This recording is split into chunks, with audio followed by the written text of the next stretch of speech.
Good morning, everybody. It's Danny back from Deep South Homestead. We are in the off-grid barn. It may be a little dark in here. That's because it's off-grid. But you know what? We've alleviated some of those issues with some solar lighting. I've got my little remote controls here. We can come in here in the morning. We have our lights up there at the top. I can turn the light on there. I can turn the lights on there.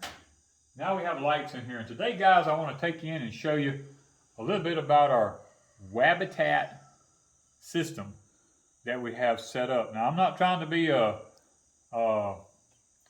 Yosemite Sam or whoever that was, or whichever one it was that was always running around, or maybe it was Elmer Fudd or one of them, you know, saying, "Ooh, I hate that wabbit." You know, that's not what I'm talking about. This is called a Wabbitat setup and system we have here. Now, we're going to go in here this morning. I've got I built me an antique door lock system here. You pull this lever up.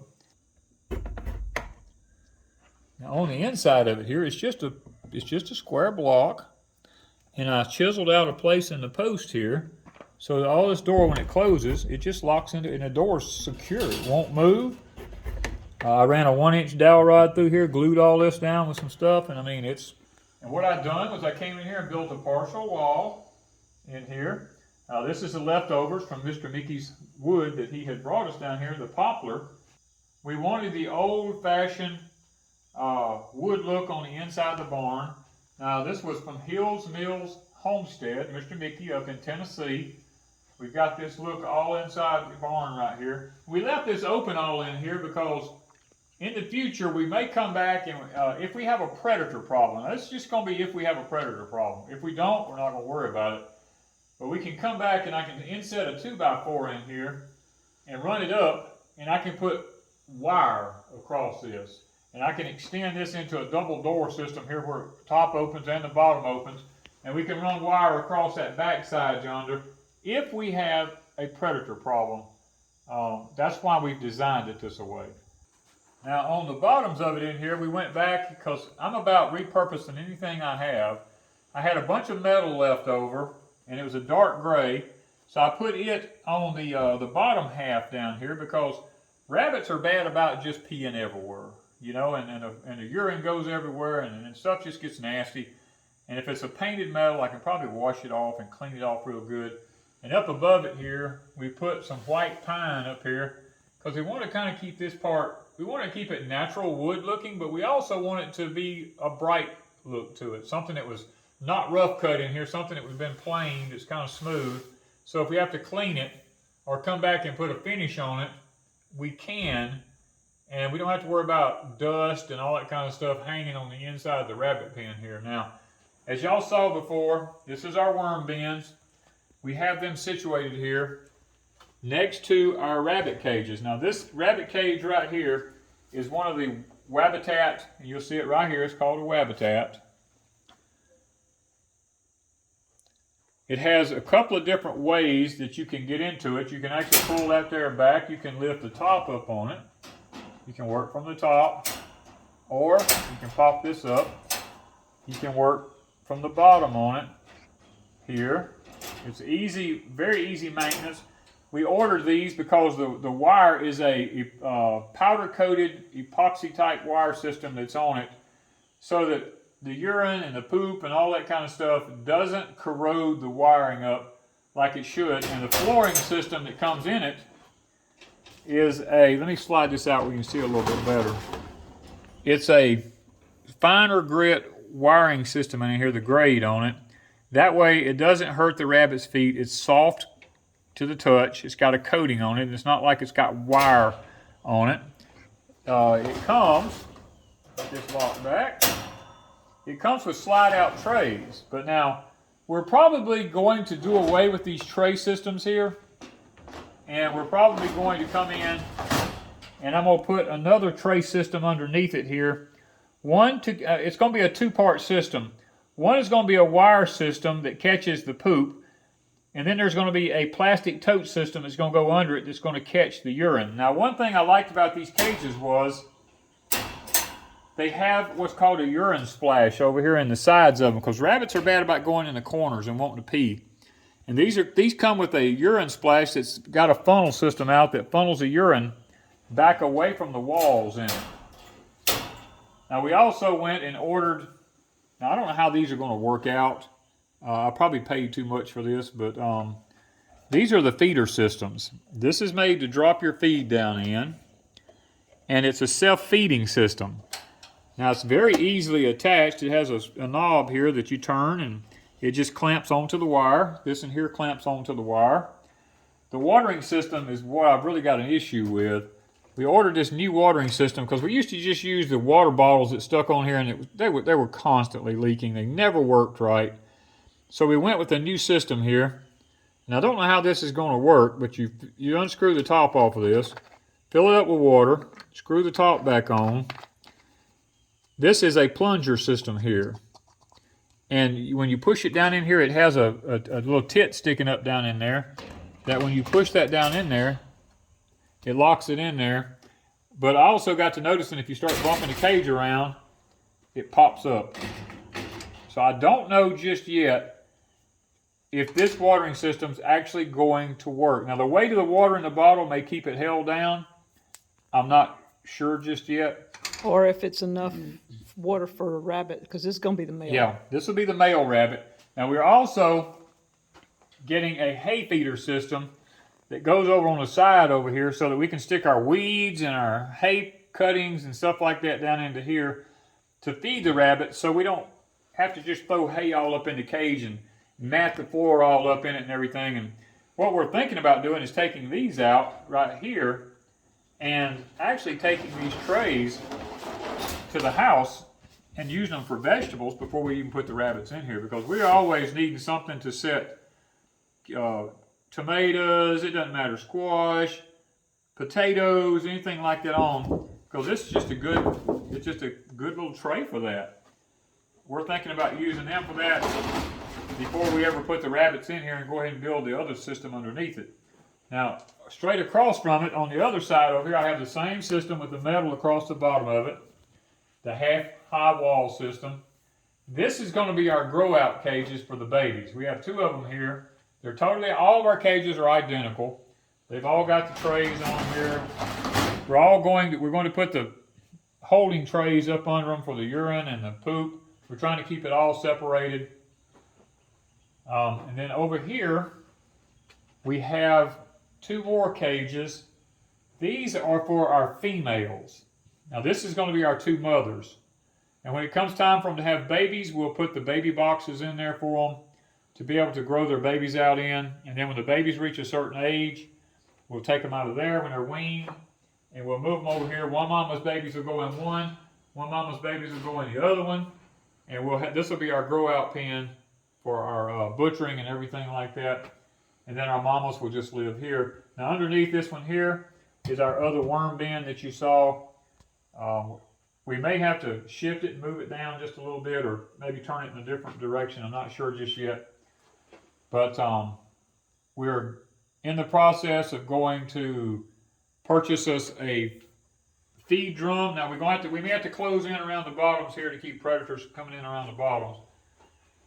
But we're going to put a feed drum in here to keep our rabbit feed in. We're hoping that we don't have to feed them too much feed, because most of the alfalfa you get now and stuff like that is all genetically modified. As much grass and weeds as we have here on our property, plus our sweet potato vines that we normally feed to the cows and stuff like that, we'll probably be bringing some of them in, feeding the rabbits them and stuff like that. And all through winter, we grow our cover crops out here. We always grow the dwarf Siberian kale, so we'll have that all winter to be bringing some kale in here, feeding the rabbits all winter. I went by Tractor Supply. They only had one of these hay feeders, and that kind of shocked them. They had tons of the little old plastic things and stuff, and I told them, I said, no, I want something made out of steel, and they only had one. So they went online and looked for me, and I was able to go ahead and order it and pay for it right then. They're going to be shipping them in. That way I'll have one of these for each one of the rabbit cages, because I just like the steel better than I did these little cheap plastic things that looks kind of netting stuff or something other. And I told them, I said, no. And I know a lot of y'all are probably saying, but man, they're inside a barn here. How are they going to stay? How are they going to stay cool? Well, when you look straight up above me here, this is from Remington Solar. This is a solar attic fan. Comes with about a, I don't know, that cable's somewhere around 16 or 20 feet long. I have a solar panel up on the roof of the barn that as soon as the sun hits this barn, that fan starts turning. If you can see the fan sitting there right now, how it's rocking back and forth, it's sitting there just barely rocking. Little, you might not be able to tell it on camera, but it's rocking. What it is the sun's just coming up hitting that solar panel, and there's not quite enough juice coming through it to make the fan start spinning. But as soon as that sun hits it, that fan blows in here, and the more intense the sun gets, the harder and harder it blows. And I'll be honest with you, when I'm over here working in the barn, it's really kind of nice because I have a fan sitting here blowing in the barn when I'm over here, and I can stay out here in a lot of the heat that's outside this barn. The barn's really not hot because there's a fan blowing in here. And as a matter of fact, I'm probably going to go get me 2 or 3 more of these and mount them in different places in my barn in here so that when the sun starts hitting the roof of my barn, all these fans kick on in here. And actually my barn will have a vortex of air moving around in it in here, which will keep it from getting hot during the summertime. Now, it may be a double-edged sword. In the wintertime when the sun comes up and it's really, really cold in here, I may have to unplug them because it might just get to be the chill factor. It may cause a chill factor in here when I'm trying to stay warm. We'll have to see how that goes. But check out Remington Solar. We'll put a link in the description down below for that if you're interested in this, because hey, this is how our rabbits are going to stay cool in here. People keep wondering about how am I going to keep my rabbits cool. Remington Solar has the perfect little attic fan to do that with. Now, if you have a small building, or maybe you have a roof right over your rabbit cages, Remington Solar also sells an attic fan that has a solar panel on top of the fan, like mounts on the top of a roof. You can set it right up above them if you have a roof right there pretty close, and when the sun hits it, air just starts blowing on them, and that's another way. So there's actually a couple of different options. Now, Remington Solar also has another setup that goes with this fan here. You can get a remote control. You can get a different type of thermostat system to go with it where you can control it with a remote control. I think you got an app that you can use on your phone to actually control this with an app. I mean, there's lots of different things that you can get to go with this. I'm kind of old school. I'm going to just keep it plain and simple, to be honest with you. But guys, that's where we're at today at Deep South Homestead. We've got all these projects been going on, and we've been wanting to upgrade it and show you guys where we're at, what we've been doing, and what our plans are for the future. We're waiting on our subscriber. They're actually breeding up some rabbits for us for this. When we get them, it's going to be the Tamuk rabbit, which has been bred up by a university to be able to withstand a lot of heat, and they make a big meat rabbit. And my understanding is the people we're getting them from are going to go ahead and breed the females for us because they don't have a male that's quite breeding age yet. And we're going to get a male from them also from a different litter. It's going to be a little bit younger, but by the time the mamas have the babies and have them weaned, the male will be old enough to breed the mamas by then. So it's kind of a win-win situation there.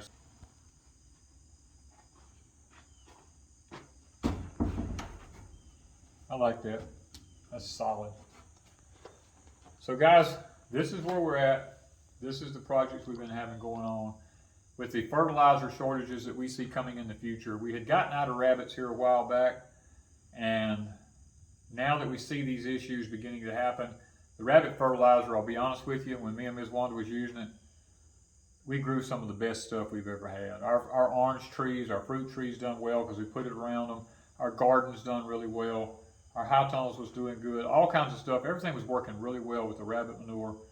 And we're going to get back into that. We're going to. It's not so much meat for us. The meat will be an added benefit to it, but the actual reason we're doing this is for the urine and for the rabbit pellets for the garden. Well, guys, it's another day. We've come over. We've kind of put a little dirt in there. Got some dirt around the bottom right there to kind of help you know, with the whole system that was there. We got the red clay all in there, and now we got to get closed in underneath those walls. But other than that, we're just actively waiting on the rabbits now. I think we're ready to the point where, now we are going to make some changes. Y'all have heard me talk about Mr. Owl in the past, about some of the gadgets this gentleman comes up with.